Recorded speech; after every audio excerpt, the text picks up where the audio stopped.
Rui Calafate acha que Luís Montenegro está a ganhar popularidade porque ocupa o centro político, ao contrário de Pedro Nuno Santos. Viriato Soromanho Marques acusa os líderes europeus de serem os verdadeiros extremistas. Germano de Almeida defende que a Cimeira da NATO não foi suficientemente clara nem assertiva no apoio à Ucrânia.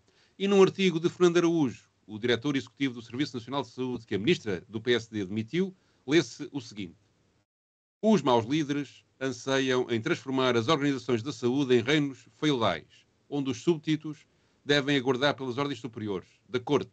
Essas monarquias há muito que falharam. São os comentadores na última emissão antes de férias, com Nuno Ramos de Almeida, Paula Cardoso e Pedro Tadeu. Os comentadores. Eles analisam, eles debatem, eles opinam, eles influenciam, eles discutem, eles ensinam, eles divertem, eles manipulam. Eles viciam a República.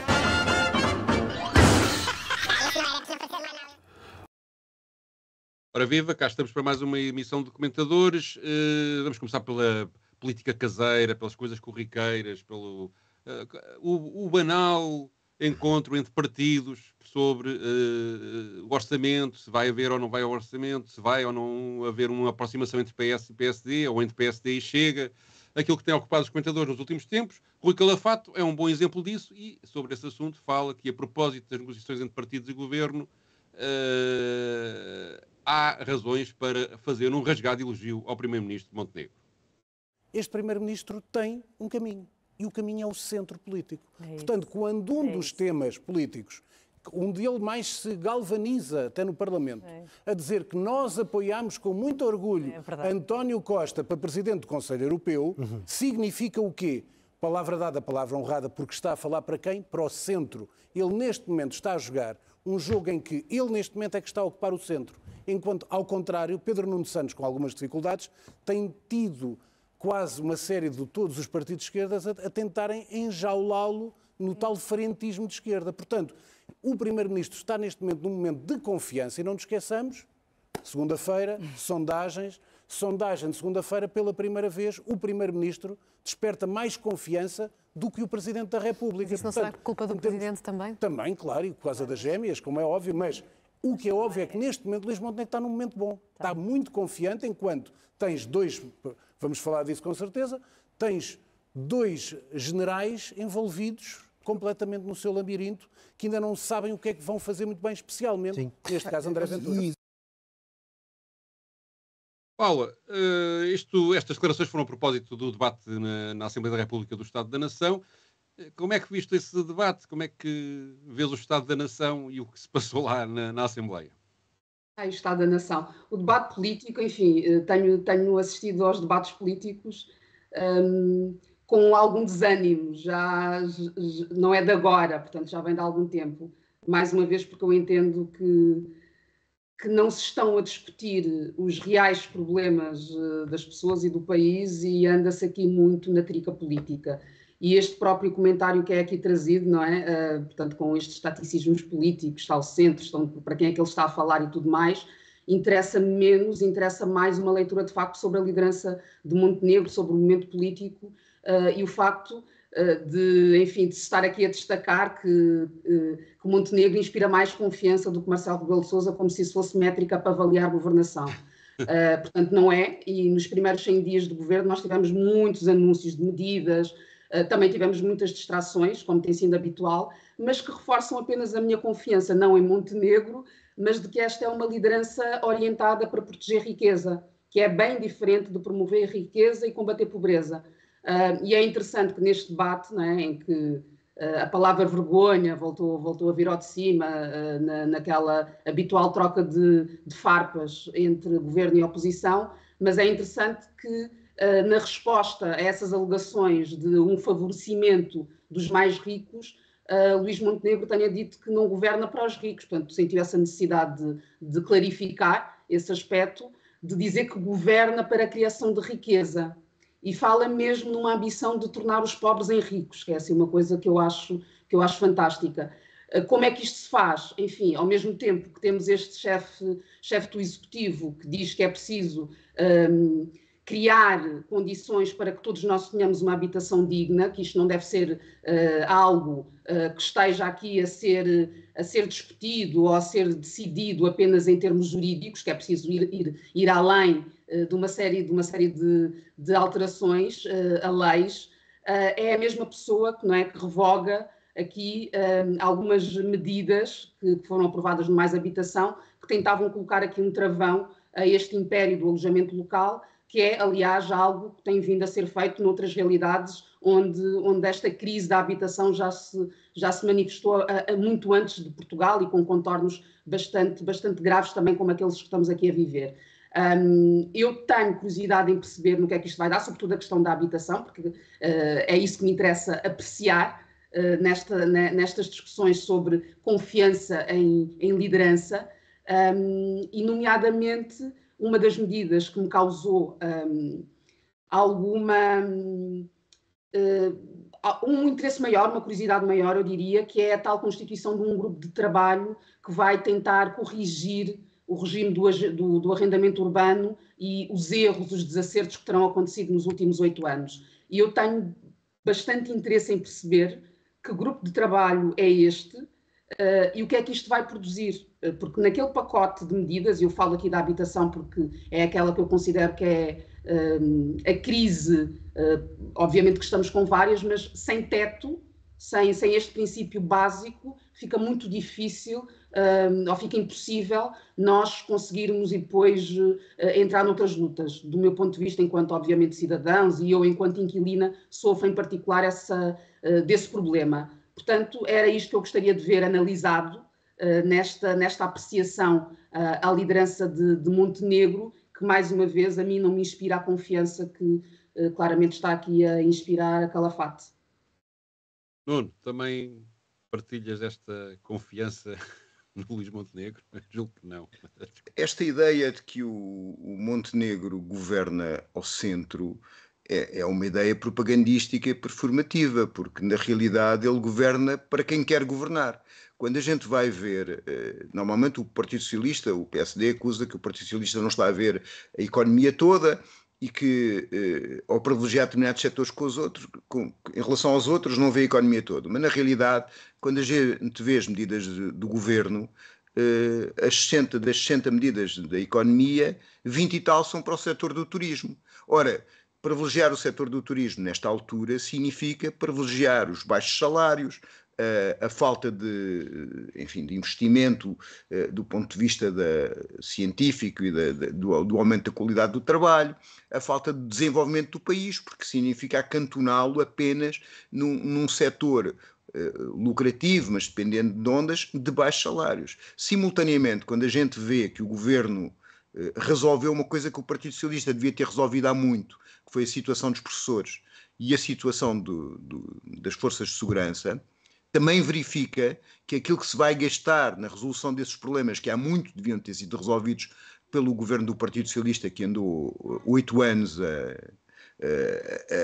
arrastar os pés, como diria Pedro Nuno Santos, verifica-se que as benesses que são dadas no IRC e no IRS jovem aos mais ricos são muito superiores. E, portanto, isso também é uma escolha política e não é governar ao centro. E essas benesses são superiores e são de tal modo fortes que o FMI se veio obrigado a dizer que considerava que esta história do IRS jovem não garantia que os jovens não imigrassem, mas simultaneamente garantia um profundo corte nas receitas do Estado. E a própria Fundação Pingo Doce, a Manuel dos Santos, diz que, favorável ao corte do IRC, diz que esse corte não se paga ele próprio. Portanto, aquela ideia mirífica que a direita vende, que é os ricos vão enriquecer e depois vão investir e a economia vai crescer e vai chegar cá abaixo, eles dizem que, pelos vistos, pelo menos pagar o corte das receitas do Estado não vai acontecer. E para pagar o corte das receitas do Estado é preciso, ou subir o IVA, que é um imposto que afeta sobretudo os mais pobres, ou subir o IRS, que é um imposto que afeta aqueles que trabalham, ou cortar nas despesas sociais. Portanto, este governo governa tudo menos ao centro. Ele governa, de facto, para a direita e para os ricos.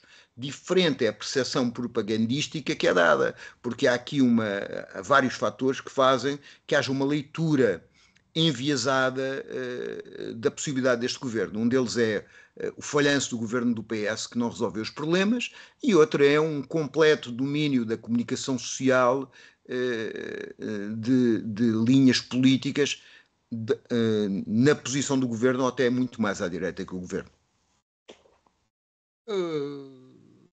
Estava a lembrar, a propósito dessa questão do IRC e da proposta do IRC, o imposto sobre as mais-valias das empresas, os lucros das empresas, e para 15%, que isto de facto é construir um país numa ideia digamos, uma espécie de offshore social, porque os 15% serão o valor mais baixo que a União Europeia, a partir do ano que vem, permite que o IRC esteja em todos os países da União Europeia. E, ao mesmo tempo, temos os salários mais baixos. Portanto, é de facto criar um acumular ainda por cima, numa situação em que até temos relativamente um desemprego baixo, não é? Portanto, é criar uma situação de agravar a injustiça com mais injustiça. Não consigo realmente perceber a estratégia por trás disto, a não ser servir interesses das grandes empresas, etc. Mas em relação àquilo que o Rui Calafate diz, isto é típico, e não estou a tirar o cavalinho da chuva, também participo nisso como comentador nesses canais do mainstream, que é transformar a política numa espécie de jogo de futebol, em que há um tipo que marca um golo, vence, e então numa situação conjuntural já é como se fosse um locutor de um jogo de futebol a gritar golo, parece que o jogo já acabou, que a partida e que aquilo é um momento de glória. E, de facto, aquela pequena sondagem que até dá cujo resultado pode até ser discutível, e já nem vou analisar a sondagem, mas que põe Luís Montenegro à frente em popularidade de Marcelo Rebelo de Sousa e dos outros líderes políticos todos, sendo que depois isso não é, na mesma sondagem, não reverte em votos favoráveis ao PSD, mas é transformado imediatamente num momento de glorificação, num golo, como se fosse um jogo de futebol, do avançado da AD, o primeiro-ministro. E alguém, e se diz mais acerca de Marcelo Rebelo de Sousa do que os Montenegro, não é? Por outro lado, a história do centro político e, digamos, e do Pedro Nuno Santos e o PS, como estão nas mãos da esquerda, só não lhes resta outra solução a não ser ir para o centro político se querem, de facto, combater o Luís Montenegro, porque ele está a ganhar o centro político todo.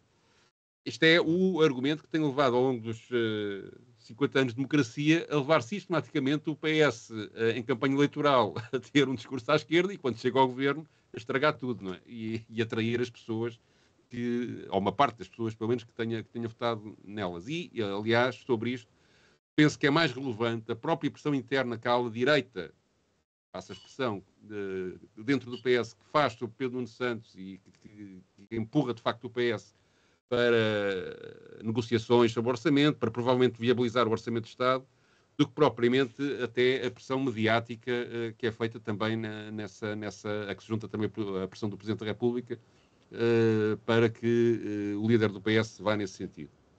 E finalmente ainda queria acrescentar, no final o Rui Calafate fazendo uma referência ao André Ventura e ao Chega, um partido que me parece que, se isto correr mal para eles, a Aliança Democrática, que acabará por salvar o orçamento, tal como fez na Madeira, apesar de, supostamente, o partido campeão da corrupção nunca ir aceitar sustentar um governo que está a ser investigado pelo Ministério Público, que é o que acontece na Madeira.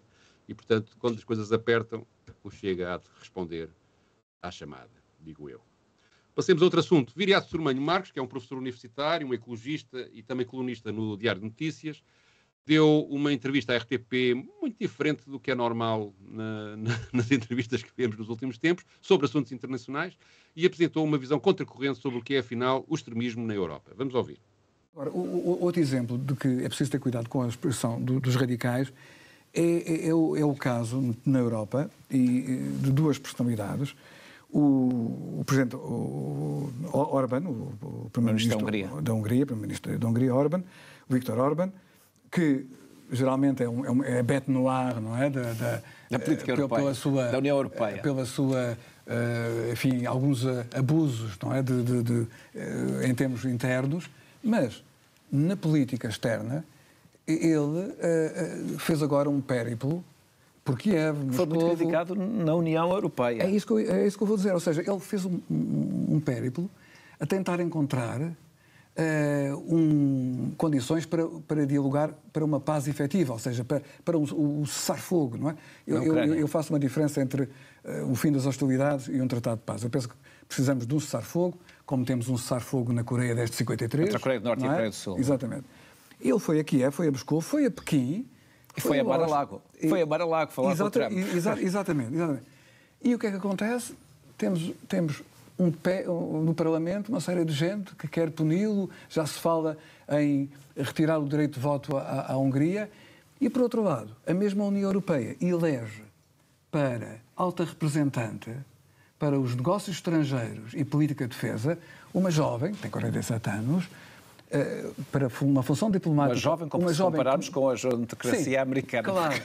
Que nunca, 47 anos já não é uma jovem, já não tem 17 nem 18. Nunca teve nenhuma experiência diplomática e que é conhecida por repetidamente dizer que é preciso derrotar a Rússia, e a derrota da Rússia significa partir a Rússia como Estado. Porquê? Porque se a Rússia for fragmentada é muito mais simpático de relacionar-se com ela.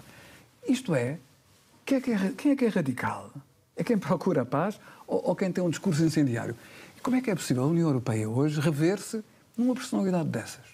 O Sr. Borrell, a que eu critiquei várias vezes, ao pé desta senhora, é um príncipe.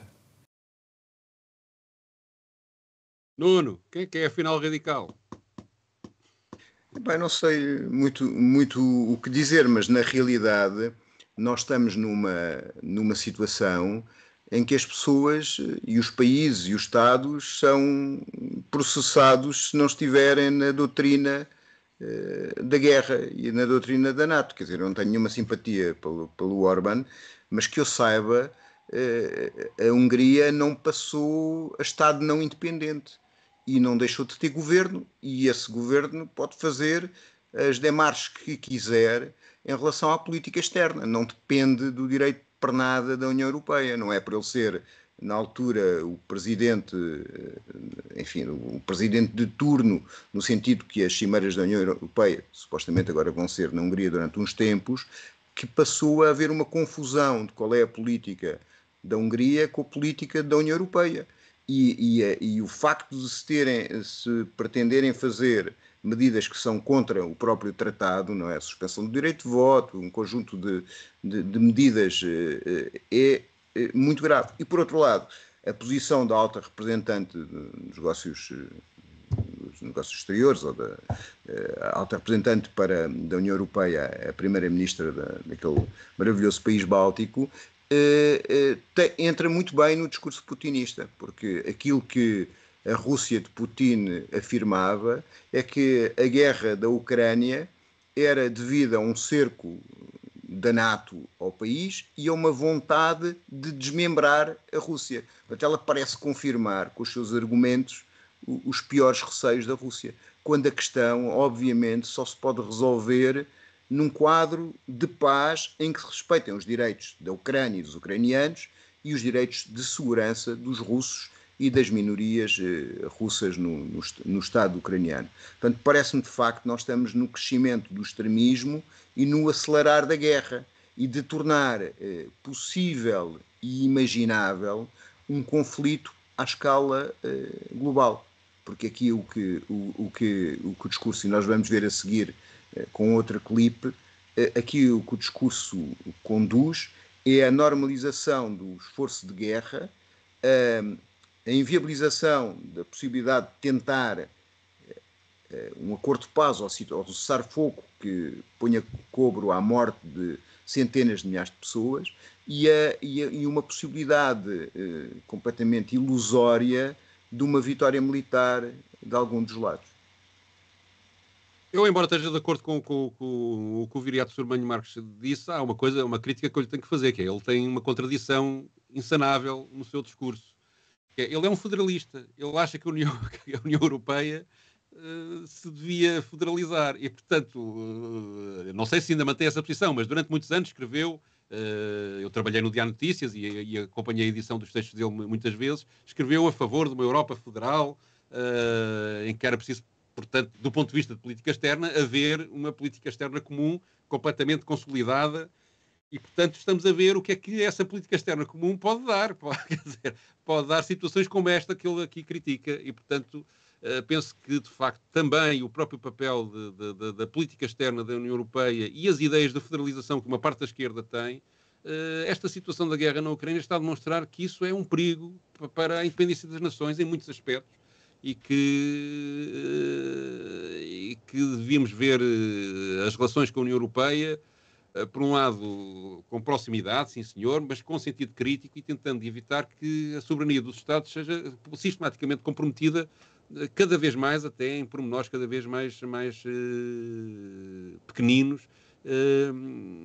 Qualquer dia, de facto, os governos de cada país passam a ser meras correias de transmissão das decisões da Comissão Europeia, com um estatuto democrático muito duvidoso. Paula, sobre isto.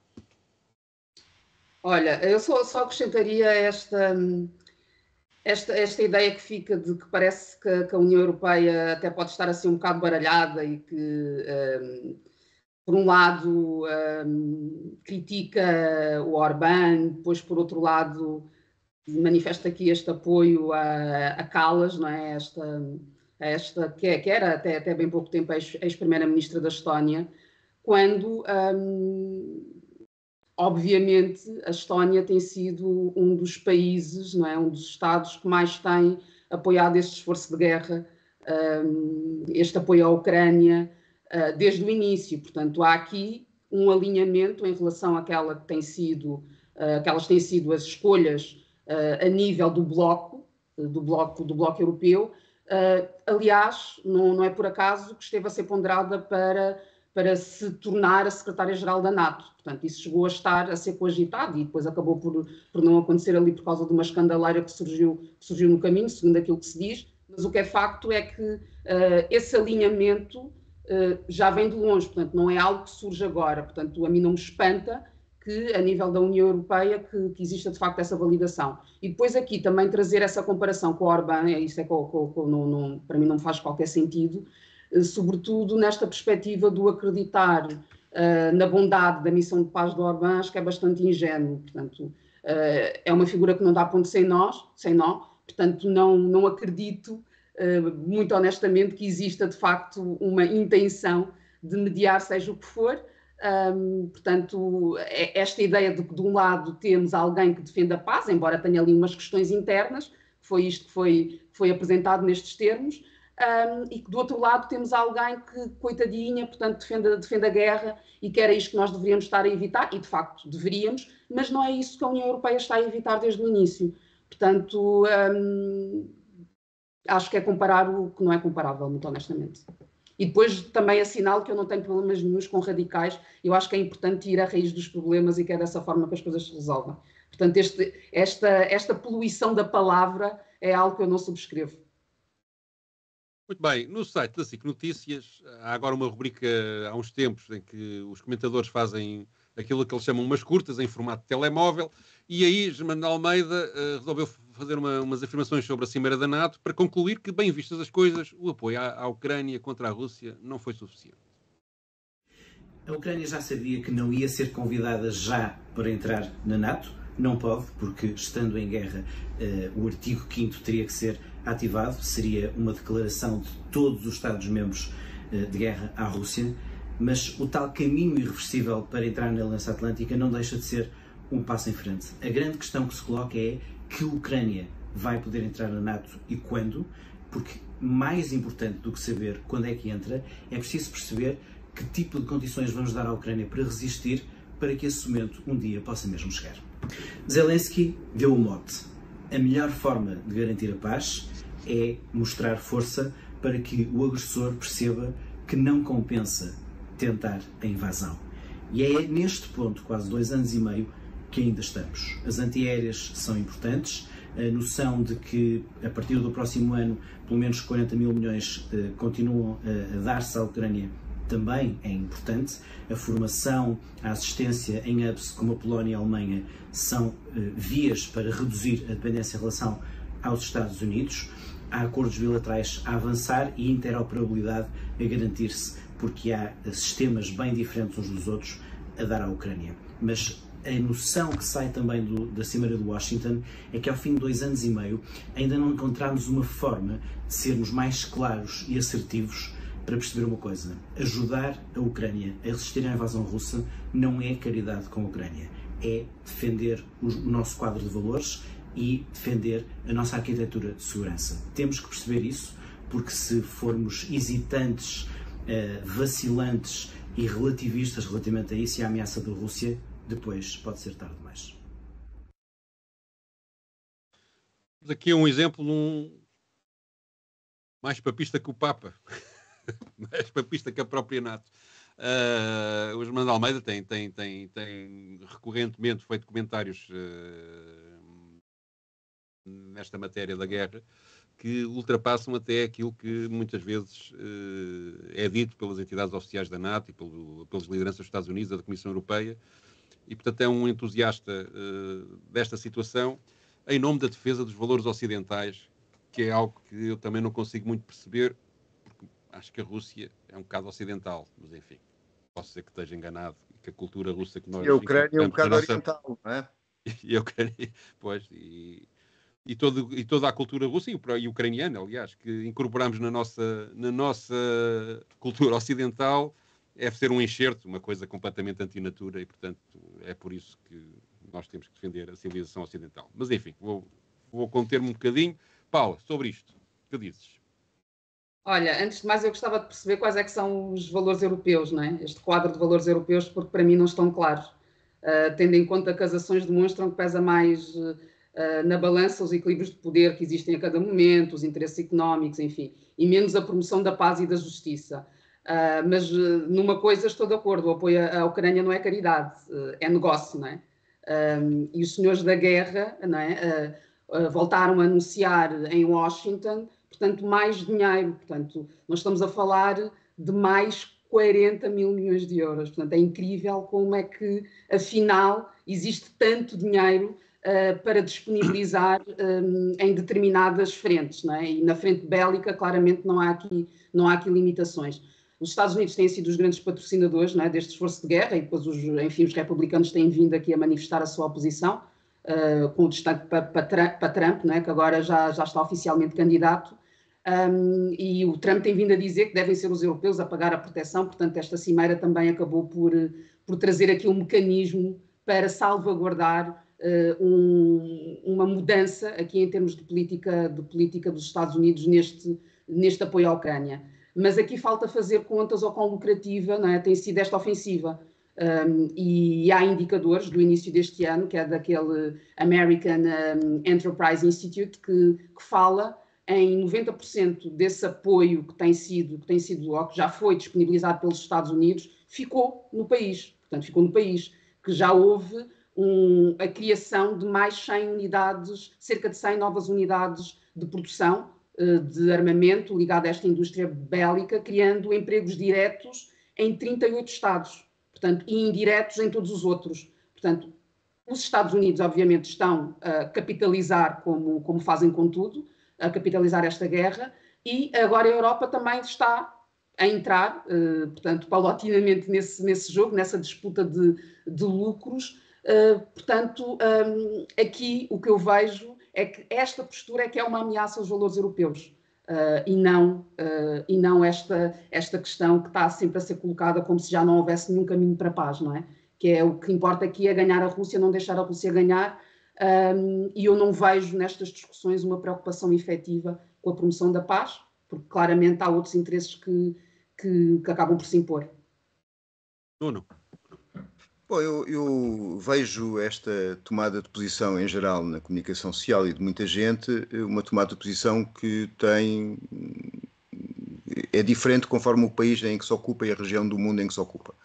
Por exemplo, há um país que invade o outro, que é o caso de Israel, que invade a Palestina, que massacra as suas populações, que destrói as suas cidades, que faz uma guerra permanente, violentíssima, e não pensa a União Europeia, em meu entender bem, armar a resistência palestiniana de modo a que possa ganhar a guerra contra uma potência nuclear como Israel. Agora, o que devia fazer a União Europeia e não faz é condenar Israel e forçar que houvesse um cessar-fogo e forçar que houvesse uma situação de paz e que negociasse um acordo que permitisse o povo palestiniano e os judeus em Israel viverem em paz e terem direito à sua pátria. Estranhamente, isso não vale, esta inércia não vale em relação à questão da Ucrânia. E do meu ponto de vista, a opinião do Germano tem 3 problemas. Primeiro, não está provada que a corrida aos armamentos, o alargamento da NATO seja um fator de paz, portanto, a chamada irreversível adesão da Ucrânia, se calhar não só não é irreversível, como é um fator de agravamento. Segundo, a ideia de que a Ucrânia pode ganhar a guerra ou a Rússia pode ganhar a guerra, para mim não é nada clara. É claro que esta guerra só tem conduzido a mais dezenas e dezenas e dezenas de milhares de mortos e não se resolve no tabuleiro da guerra, tem que se resolver no tabuleiro das negociações. E terceiro, a cereja ao cimo do bolo, que é simultaneamente é afirmado ou se afirmam-se que os russos não têm mísseis, não têm tanques, precisam de usar os chips das máquinas de lavar roupa para continuar a guerra, são um país, uma economia abaixo da economia espanhola, são miseráveis, estão a perder, qualquer dia Putin está derrubado, e ao mesmo tempo que a Rússia, se não for derrotada na Ucrânia, vai invadir a Europa toda em 5 minutos. Quer dizer, é um discurso que é contraditório, quer dizer, ou bem que a Rússia é uma merda do ponto de vista militar, ou bem que a Rússia consegue matar toda a gente em 5 minutos. Parece-me que a realidade demonstra que a Rússia não tem a intenção, e mesmo que se tivesse intenção, não tem a capacidade de afrontar os países da NATO. Aquilo que está a acontecer agora é, de facto, uma guerra financiada pela NATO, com armamento NATO, com informações NATO, e não conseguem, de facto, derrotar a Rússia na Ucrânia, e, portanto, se calhar, a abordagem não é matar mais centenas de milhares de pessoas, é conseguir parar isto e arranjar uma solução, tal como na Palestina. A abordagem não é matar centenas de milhares de pessoas, é parar e arranjar uma solução. Estava só ainda de sublinhar uma coisinha que a Paula disse, que me parece relevante, que é a questão do negócio, que não é só também no negócio da guerra propriamente dito. Estes empréstimos todos que estão a ser dados à Ucrânia não são dados, são empréstimos. E ela, mais tarde ou mais cedo, vai ter que os pagar. Por outro lado, há uma operação de compra de tudo o que é valioso por parte de empresas ocidentais, de tudo o que é valioso ou possa vir a ser valioso no médio prazo, terrenos, infraestruturas, etc., na Ucrânia por empresas ocidentais de vários países e, portanto, no final disto, a independência económica da Ucrânia também provavelmente estará posta em causa e estará nas mãos do Ocidente, se não houver qualquer alteração do status quo atual do ponto de vista de poder político lá. Mas, de facto, a questão do negócio à volta disto também me parece relevante. Aliás, aqui estamos numa luta de capitalismo contra capitalismo. Não é propriamente uma coisa ideológica. Bom, acho eu. Vamos ao papel selado. São os valores europeus, Pedro. São os valores europeus. Papel selado.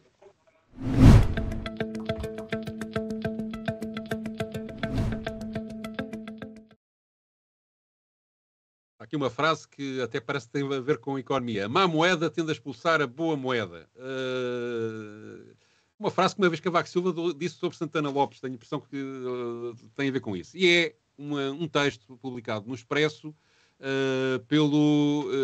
até durante 15 meses, diretor de um novo organismo que iria resolver todos os problemas no Serviço Nacional de Saúde, a direção executiva, o médico Fernando Araújo, que foi lá colocado pelo governo anterior, e assim que o novo governo de Luís Montenegro chegou ao poder, foi rapidamente demitiu-se, porque disse que não tinha condições para continuar, dada a relação que estava a ter com o Ministério da Saúde e com a Ministra da Saúde. E ele, neste artigo, diz algumas coisas que eu vou passar a ler, sem nunca citar a Ministra da Saúde, sem nunca dirigir o texto diretamente a ninguém.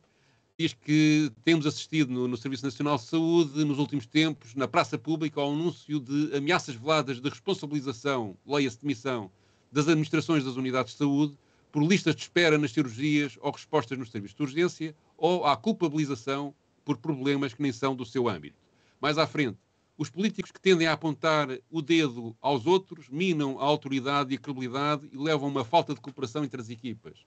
Provocam também uma erosão na confiança e um ambiente tóxico, não desenvolvendo soluções estruturais, focando-se apenas no acessório, na sua própria imagem. E termina depois com esta frase: os maus líderes anseiam em transformar as organizações da saúde em reinos feudais, onde os súbditos devem guardar pelas ordens superiores da corte. Essas monarquias há muito tempo que falharam.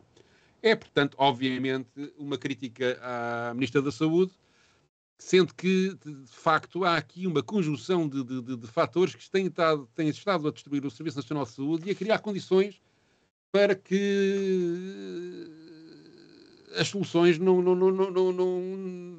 sejam obrigatoriamente empurradas para uma ajuda do setor privado. Porque a própria criação da direção executiva, que este homem foi responsável, pode parecer uma boa ideia à partida, mas criou, como é normal, em relação à estrutura institucional que anteriormente existia, uma ruptura e uma reorganização que levou durante quase um ano a uma confusão sobre quais eram as competências da Administração Regional de Saúde de um determinado setor, quais as competências dos hospitais, quais as competências da direção executiva, até aquilo se compor, foi um pandemónio. Entretanto, com problemas de urgências a acumularem-se, etc. Problemas de médicos de família em falta e contratação de médicos em falta e de enfermeiros em falta, tudo isso a acumular-se. Quando as coisas pareciam eventualmente estarem, enfim, montadas, etc., vem um novo governo e desmonta o que está a ser feito e, portanto, há uma constante degradação que vai levar a uma conclusão. Isto só lá vai, ou vão-nos apresentar essa conclusão, isto só lá vai se recorrermos ao privado para nos ajudar, que isto assim não conseguimos. E o dinheiro que nós pagamos para o Serviço Nacional de Saúde vai passar a ser entregue, em boa parte, ou cada vez mais, para o setor privado. E esta indignação de Fernando Araújo, que será legítima, mas conta também um problema que vem de trás, em que ele também, de certa forma, participou, na minha opinião. Nuno. Eu só acrescentava uma frase que é pena que ele não tenha desenvolvido, que está quase no final do texto e que me parece a mais significativa. Fica-se a pensar se é inexperiência, incompetência ou uma agenda cuidadosamente pensada. Muito bem. Paulo. Mas olha que acho que não está no final, tá? Essa também foi uma daquelas que eu destaquei, acho que está assim um bocado mais para cima. Porque, enfim, ficar a pensar se é alguma daquelas opções que estão ali apontadas, a questão da agenda, de uma coisa pensada, não é? Para mim é evidente, não é? É que ressalta tudo isto. Mas eu só acrescento que